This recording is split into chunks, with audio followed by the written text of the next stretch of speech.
Okay, so tonight, it's the first Thursday of the month, so we typically do veteran stories. So we are going to do veteran stories. I'm going to share my story. But in sharing it tonight, I'm going to share kind of the story of Venture Vets as well. So for those of you who don't know me, I'm Mike, Venture Vets pastor here in Mill Creek. And I grew up not far from here on the main streets of Woodinville, if you're familiar with the area. It was really rough, it was not rough. So, Go Falcons. So I grew up in Woodinville. When I was a kid, Woodinville wasn't fancy like it is now. It was very rural, lots of farms and open area. We had like 5 acres of forest behind my house. It was great. And I grew up with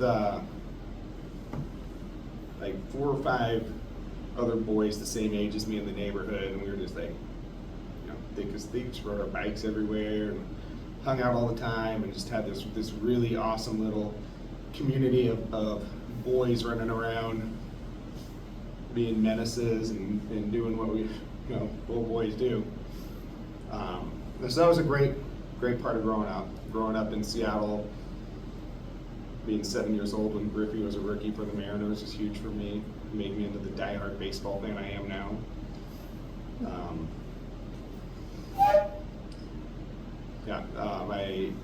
I've got 2 brothers, 2 younger brothers. One of them I'm close with. He's a pastor at a church up in Snoqualmie. The other one, not as close with. We're very, very, very, very opposite of each other. And there's like 9 years difference in age. And so we didn't really hang out a lot as kids. I guess I should be closer with him. I mean, he's one of the resort managers at Disney World, and so he's got some benefits that I could be using, but I'm not. In the future. So I guess there's reasons to mend that relationship.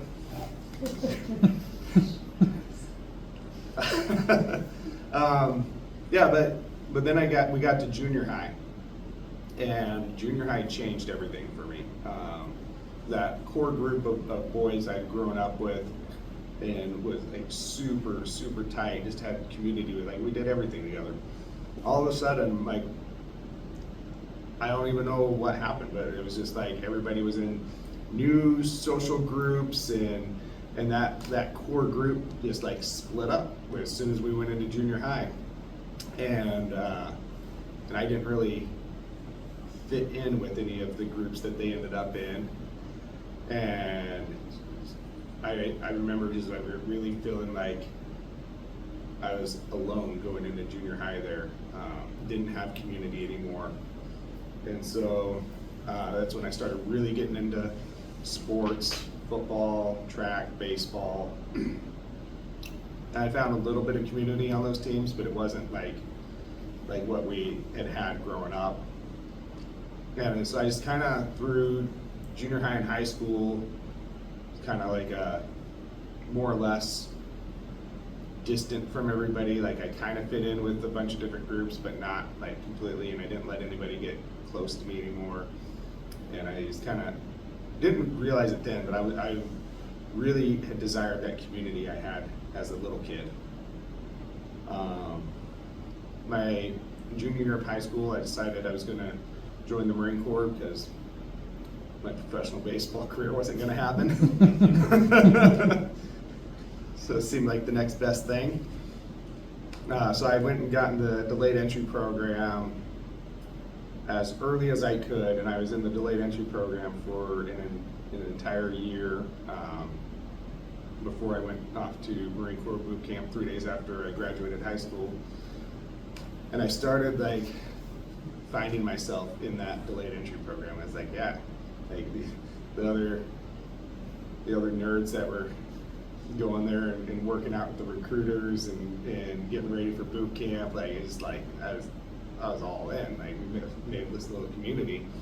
And then went off to boot camp. Just did really well in boot camp. I didn't think I was at first. It was like well, week and a half, maybe 2 weeks in. So the Marines, I don't know how the other branches do it, but the Marines, like, they count everything from your boot camp, like taking off your shirt, they're counting 5, 4, 3, 2, 1. You should be done, sir. And then, so anyway, we're standing there one night, we're changing to get ready for bed, and we have to take off our tops, and you have to do it. There's a certain way, unbutton the top button, pull it over your head, and my top got stuck on my head. And I was like, oh no, they're counting down and like trying to get it. My freshly shaved head is like stuck on it. And finally it comes, I get it loose, and I'm like, and I couldn't see as I'm doing this. I didn't know the drill instructor was right in front of me. And so my hands come down right on the brim of his Smokey Bear hat, and it goes flying off his head. He grabbed me and slammed me up against the rack. He's like, "You want to assault the drill instructor's recruit Cumming?" And I'm like, "No, sir." For the rest of the boot camp, anytime we were anywhere, the drill instructor would point out to all the other drill instructors, like, "That's the recruit that wants to assault drill instructors." And so I would get smoked by all the drill instructors. And then anytime anybody else got smoked for anything, I went with them. For the rest of boot camp, my PT score was insane. I had the highest PT score in the company. Ended up somehow graduating as the honor grad, and getting promoted to PFC out of boot camp. And then after boot camp, the drill instructor came up to me and was like, "Hey, we know you never actually assaulted the drill instructor." Thanks. Then after the School of Infantry, excelled there, graduated honor grad at the School of Infantry, and got meritoriously promoted to Lance Corporal. So I hit the fleet as a Lance Coolie, which was super awesome, except I didn't promote again after that for years. There was no more meritorious promotions once he got to the fleet.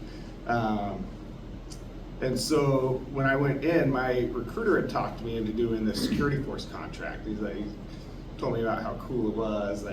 He talked about the fast teams. So that's one of the options with security forces, fast teams. It's a quick anti-terrorism team, essentially. They're all out of Quantico. And I was like, yeah, we can do fast team. I didn't get selected for fast team. There's 2 other security force detachments, one at Kings Bay, Georgia, and one at Bangor, Washington. And it's pulling security on the nukes and the submarines at those 2 bases, and that's what I ended up doing. So it wasn't nearly as high speed, but it was only supposed to be 2 years, and then I go to Fleet Infantry. So there was a ray of sunshine there.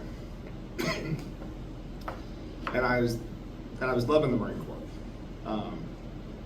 So I got to Bangor. I'm at Bangor for probably about 9 months. We were running a training incident, and we were driving vehicles called B-150s at the time. We were the last unit in the entire military using them. We rolled a B-150, and I was in it, inside.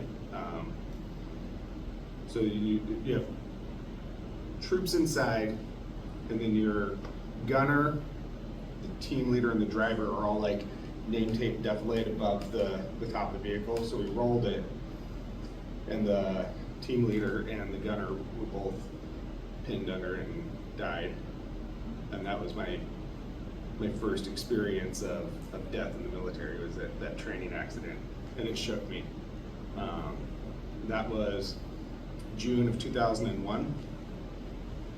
So kind of got over that, and after that they got rid of the B-150s, and we got Humvees, and we're starting to train on Humvees, and then 9/11 happened, which clearly changed the whole world overnight, changed my life overnight.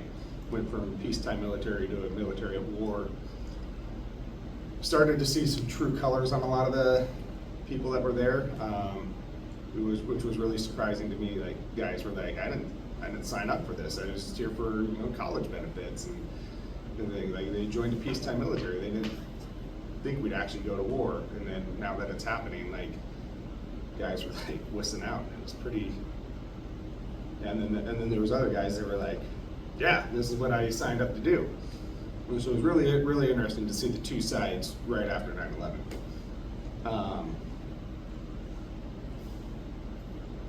But with 9/11, because of what is stored at Sub-Base Bangor, everybody there got stop loss, stop moved. So my 2 years at Bangor came and went, and I was still at Bangor because they weren't sending anyone anywhere else. Finally, stop loss got lifted, and stop move got lifted, and I had like a month left on my contract. And I was bitter because I'd spent my 4 years at Bangor guarding subs when I wanted to be infantry.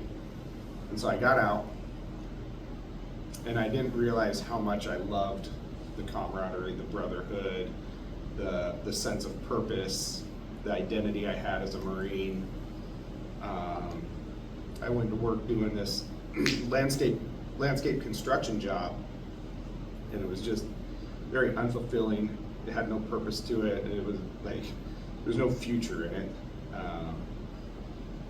It was all I was able to really get, and there was no community, and I missed it like crazy. So it took me like 3 or 4 months.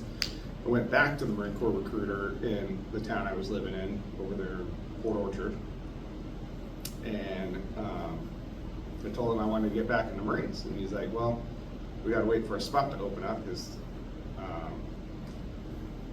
the Marine Corps meets their numbers consistently, and you know, it's like pyramid. So I was an E4 corporal at the time, which is like a sergeant in the Army, and so I had to wait for a corporal spot to open up in the infantry. And he said probably be about 6 months. I said, all right. So I walked out of his office, and the Army guy's next door, and he's waving me in. And so I just went in to see what the Army guy had to say. And he's like, trying to join the Marines? Well, trying to get back in the Marines. He's like, oh, what'd they say? He's like, it's gonna take 6 months. He's like, what's your MOS? Infantry. He's like, I'll have you in 2 weeks. And he did. 2 weeks later, I showed up at Fort Hood, Texas. Didn't even have a uniform. I remember showing up at the reception at Fort Hood, and they're like, you're supposed to report in uniform. It's like, I don't have one. They're like, how do you not have a uniform? I'm like, I don't know, I just joined in Port Orchard, Washington, and they told me to be here at Fort Hood on this day, and here I am. And they're like, oh. And then they walked me over to clothing and sales with my little list, and the little Korean lady walked me around, just filled up my cart. And then I had my uniforms. So when I got to Fort Hood, the CAV was already deployed to Iraq. So I was there just a couple weeks, and then went and met up with 1-5 downrange. Got into combat pretty quick there, which was a real nice way to meet the fellas. I mean, you become one of the guys real quick once that happens. Yeah, so I caught the end of the deployment there in 2004. We came back. We were home for, it must have been a year and a couple months. And at that time, the CAV stood up a brand new battalion, 3/8 CAV, and so I went from 1-5 with guys that were pulled from different CAV units to stand up 3/8. And then I remember we had this really, really great chaplain Alley in 3/8 CAV. And so to back that story up, my spiritual background at this point is I'd grown up going to First Baptist Church of Bothell. If you would have asked me when I was a youth if I was saved, and that was actually one of the places I did find community when I was in my junior high school years, was the youth group there. It was a good youth group. I'm still in touch with both my youth pastors from back then. But if you would have asked me back then if I was a Christian, I would have said yes. But hindsight, I knew all the answers, but there was no actual relationship between me and Jesus. So Chaplain Alley started doing some of these Bible studies, and at the time, Mark Driscoll was a big name, and we did some Mark Driscoll books. And I mean, say what you want about Mark Driscoll, but some of his books are actually pretty great. And I'm not going to take away from what God did through them. So,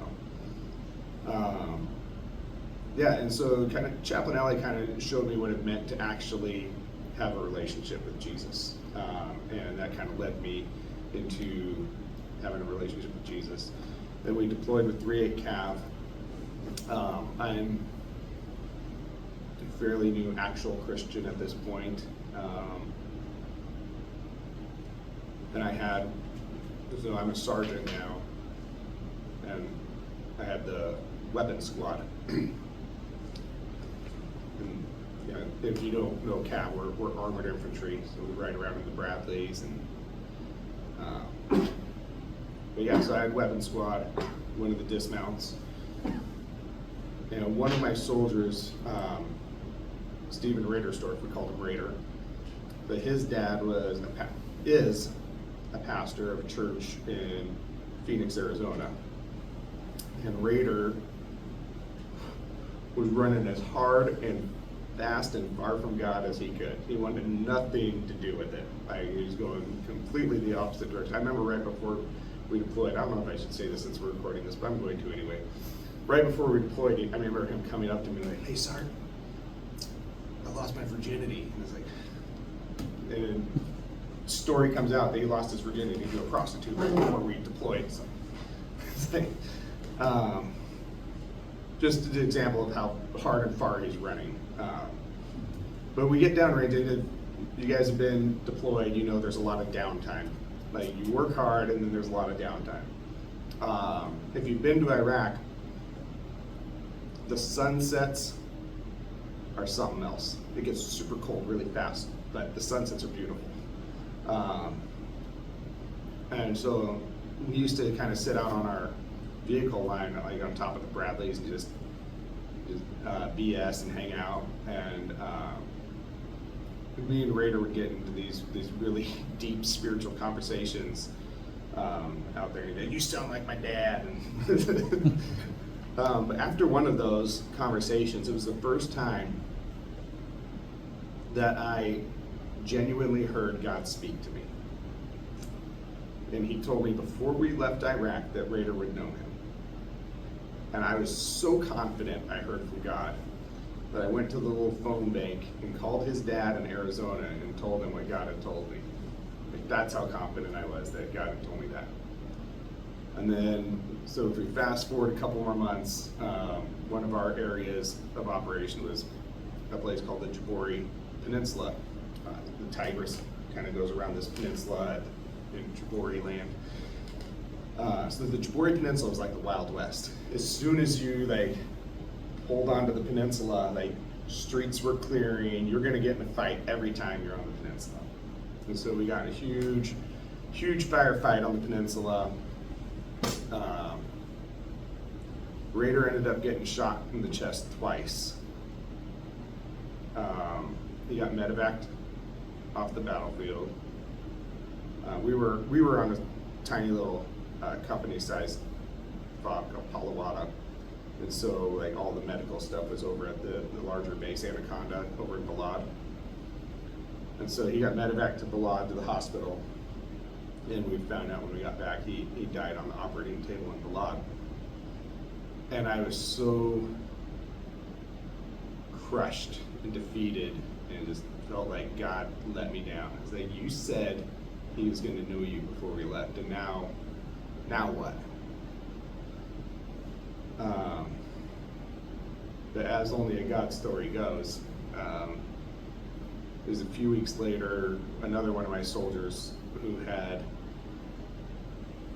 So infantry guys especially do dumb things.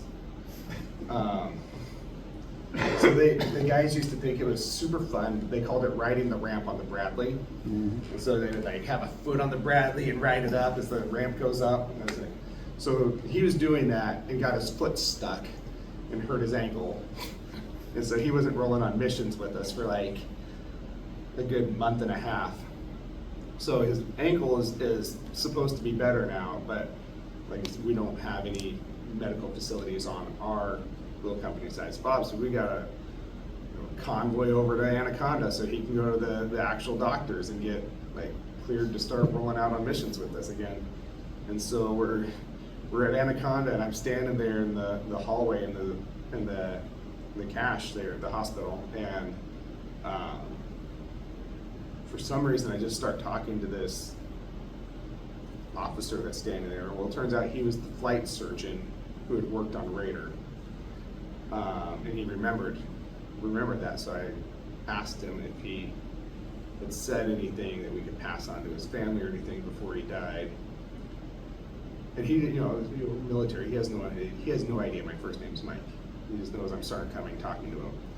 And so he said, yeah, it was crazy. He said he shouldn't have been able to talk, but he kept saying, "Tell Mike I know God." And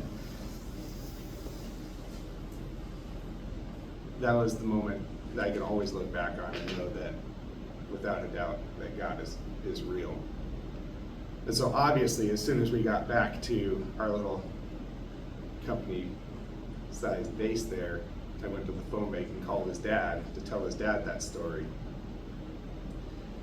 And his dad told me that the exact moment I called him, he was in his office at the church, and he was praying, and he was telling God that he needed something more. He wasn't satisfied with what the Army had told him. He needed Sergeant Cumming to call him. And that was the exact moment I called him and told him that story. So, yeah, and I wish I could say my walk with God just continued to go on an upward trajectory from there, but unfortunately it did not. It did for a little bit. Then my third deployment happened. We were in Mosul. Our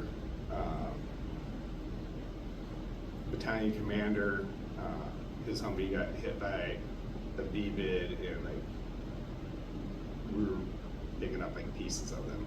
Like it was, and that really shook me. Being out on that patrol, and then the rules of engagement changed. That was in 2009. Like we weren't.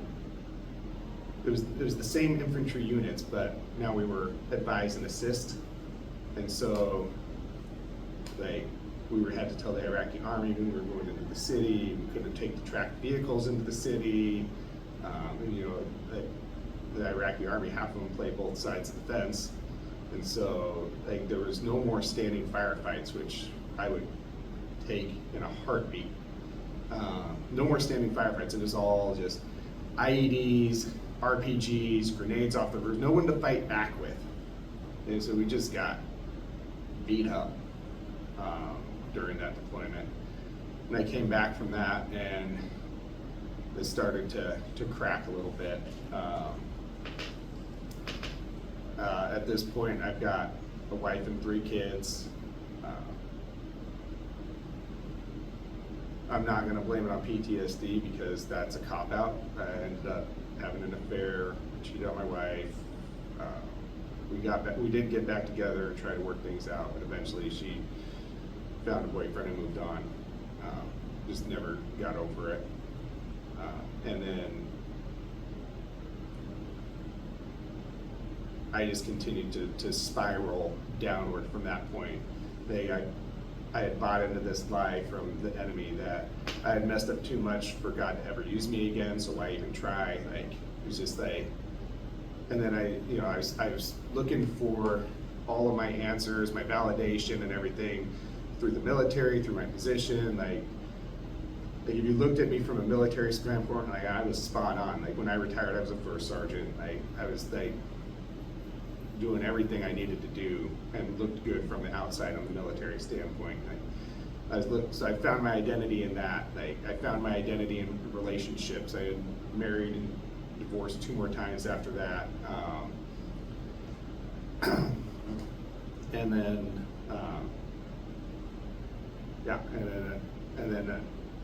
I started like, I was going to therapy with the VA for PTSD, and at the same time, like I was using that as my crutch. I was like, well, I'm a vet with PTSD, like, that's why I'm the way I am, and making excuses for who I was.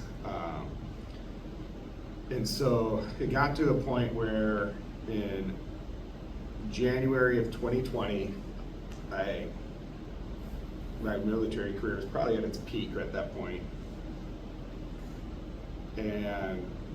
But I was just an empty shell of myself on the inside. And I came back up here for the first time in years. My brother, the brother I like are here. And when I was here, I just really felt like it was time for me to somehow get back here. And so I was living in Utah at the time. And I've got a really good like friendship relationship with my ex-wife, mother of my children, and so I went back to Utah, and I went and talked to all of them, and I was like, what do you guys think if like I could like transfer everything up to Washington and just go up there and kind of start fresh?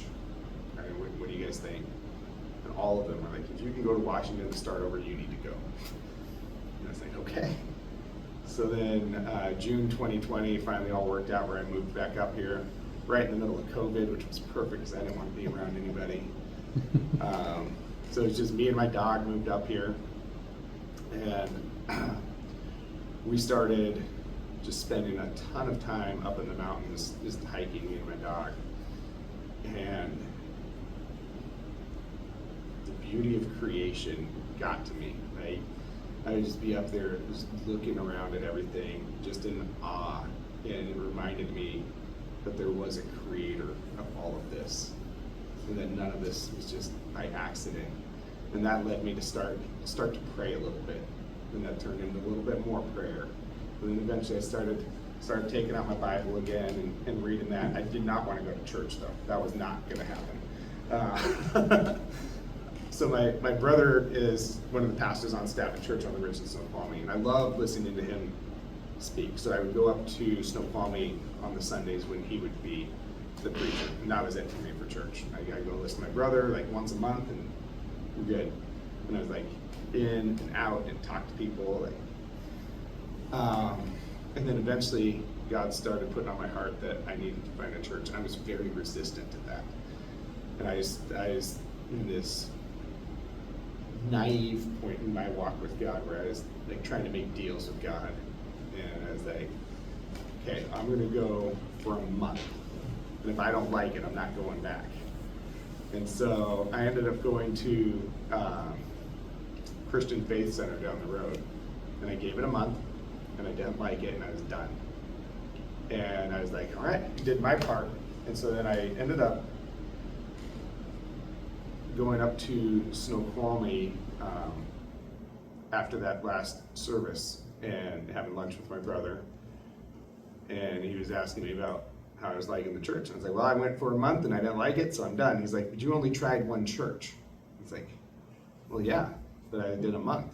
And he's like, you need to try at least one more. And I agreed, and I had driven past Venture like all the time, and the name appealed to me. So I was like, all right, I'll go try this Venture church.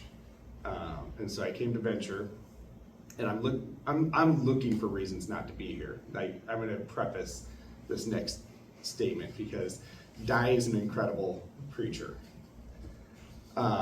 And so Di was preaching my first Sunday I was here, and she started with this story about dogs, and I was just like, this is the dumbest story I've ever heard.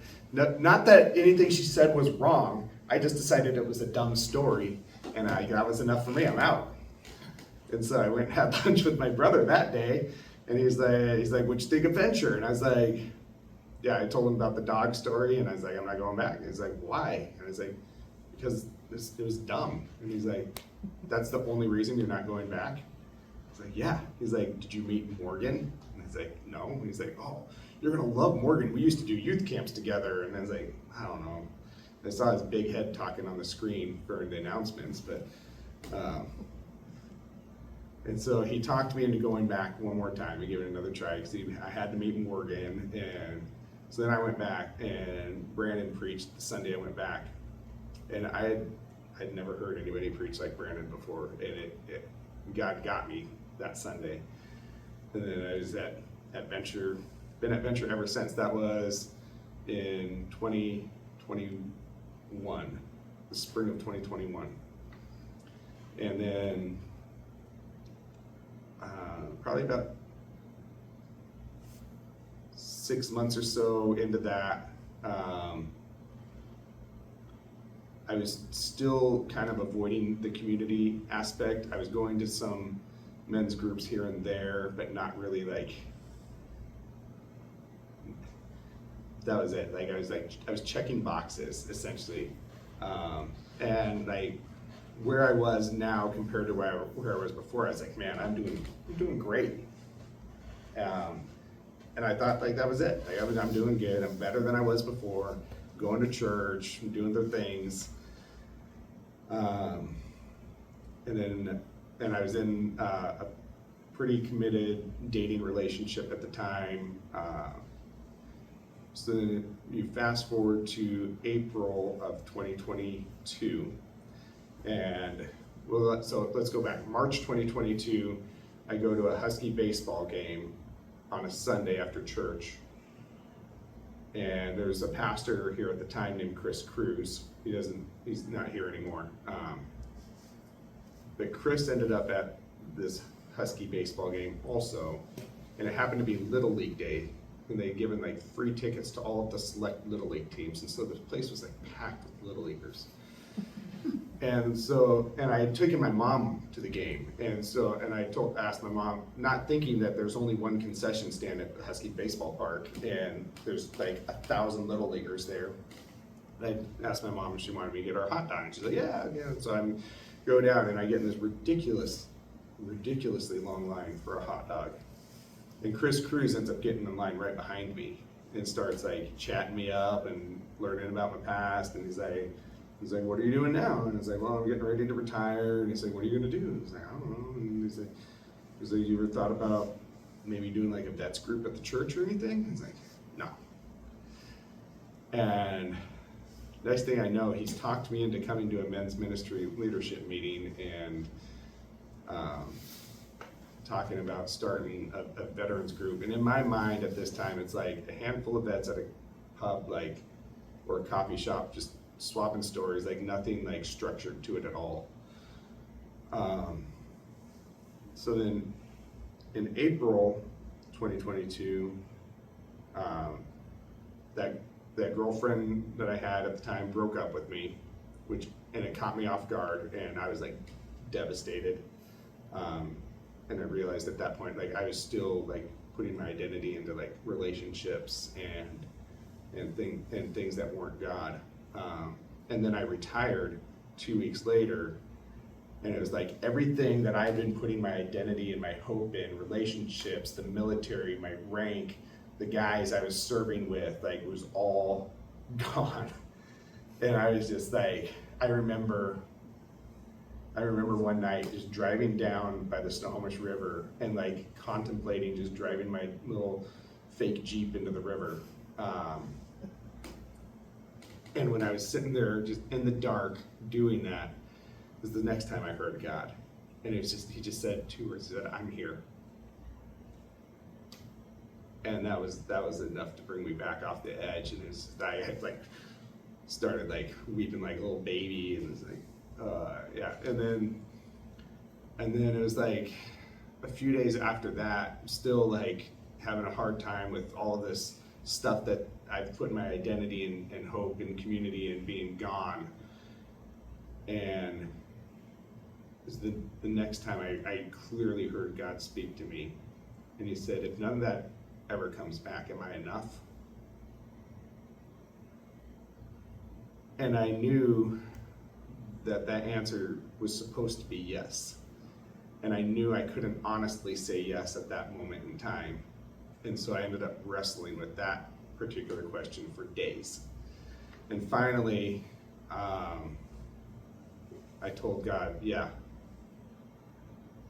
if I don't ever get any of that again, you're enough. And when I said that, there was this whole weight lifted off of me, and it was unbelievable. So now we're beginning of May, and I'm trying to figure out what we're going to do with this vets group. And Chris Cruz is we still had the Everett building at the time, and he's like, well, no one's using the Everett building, why don't you come use that? And I was like, who's going to let me in? He's like, I'll just give you a key. I was like, you don't even know me, and you're going to give me a key? He's like, yeah. I was like, oh, all right. So we went out we started Venture Vets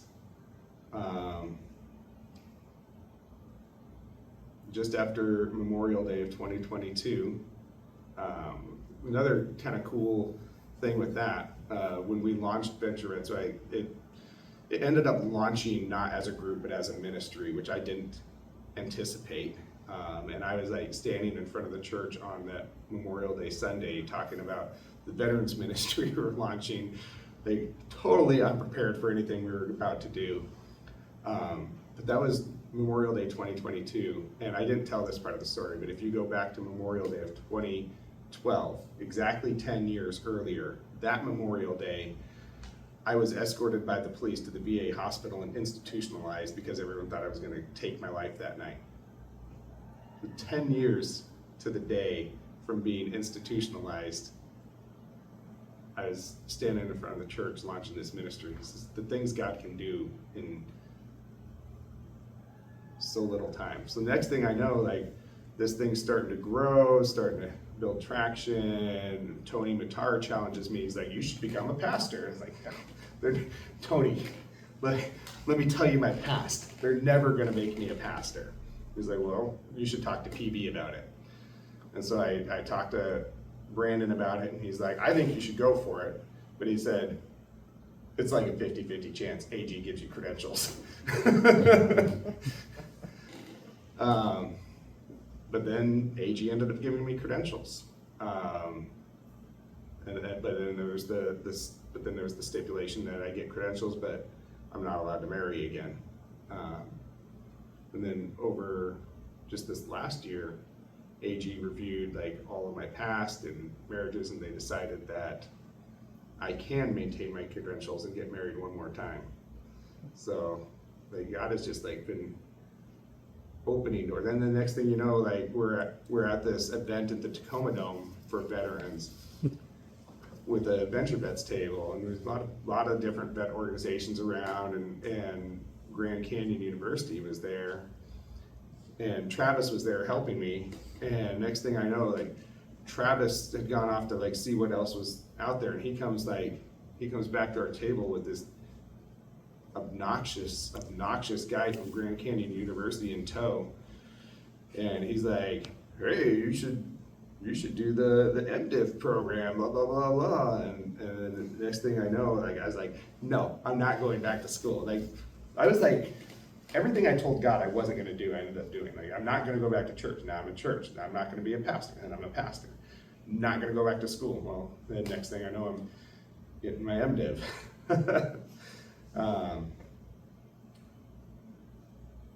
And Venture Vets really started out of that journey for me, where I was looking for community, and when I lost it all, I knew there was something I needed in my life. I needed community. I needed people who understood what we've been through, and that the veteran community is the only people that can truly understand what other veterans have gone through. we've all got different stories and backgrounds here, but when we all tell our stories, we can all relate to it in some way. We've all had that community, we've lost that community, we've found that community, right? Our hope. Hope is a really interesting word. Like, you think of it and you think, oh yeah, hope. But no, like, hope is where your identity is. Like, it's defines who you are as a person. Like, if your hope is in your relationships, when those relationships crumble, your hope crumbles. If your hope is in your career in the military, when you retire, your hope retires, right? Anything you put your hope in other than Jesus, ultimately, at some point, leaves you empty and broken. And so that was another thing that I learned from this journey, was that finding that hope in Jesus.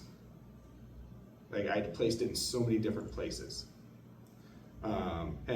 And I'd used my PTSD as a crutch for so many years, for like 9 years. This is like, I'm just this way because I have PTSD. And then, there's that story in John chapter 5, and I've shared this with some of you before, but I'm going to share it again because we're recording this, and some of you haven't heard it. So this is the story where Jesus goes to the pool of Bethesda in Jerusalem, and he sees it's in Caesarea, right? Yeah. Doesn't matter where it is, really.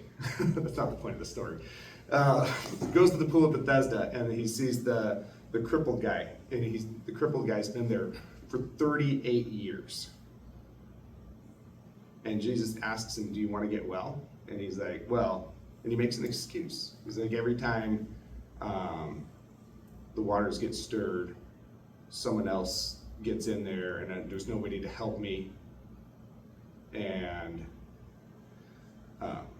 so he makes excuses, and that's what we do with a lot of things. Like, we make excuses. I made excuses, like, I'm this way because PTSD.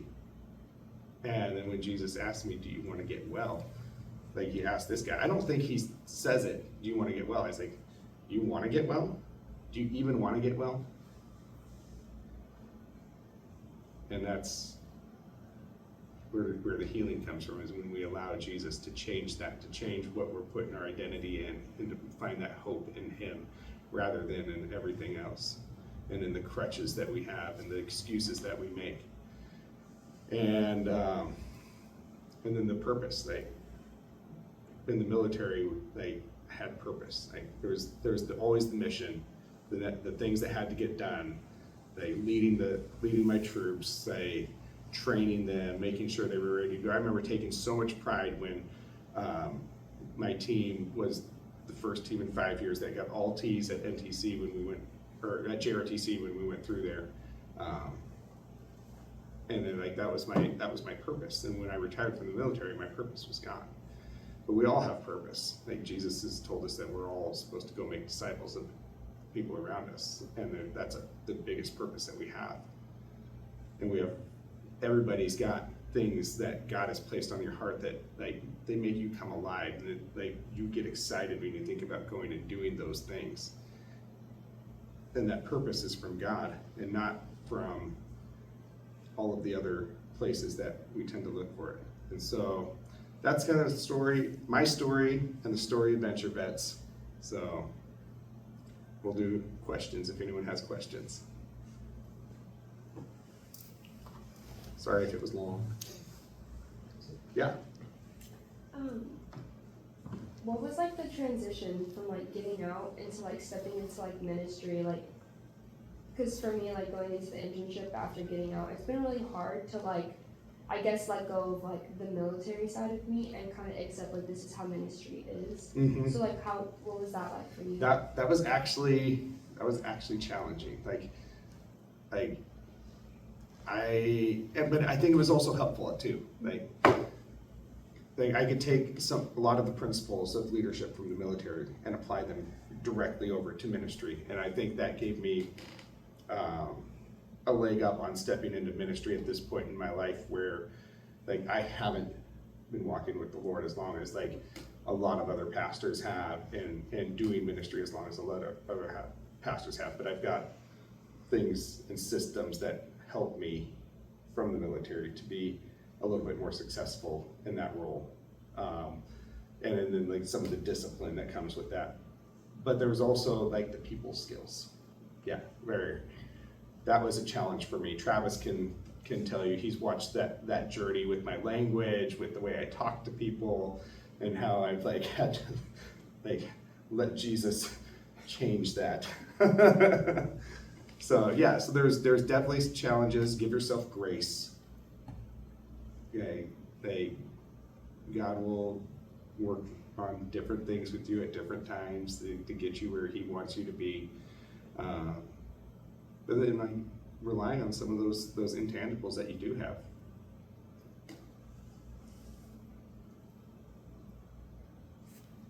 Any other questions?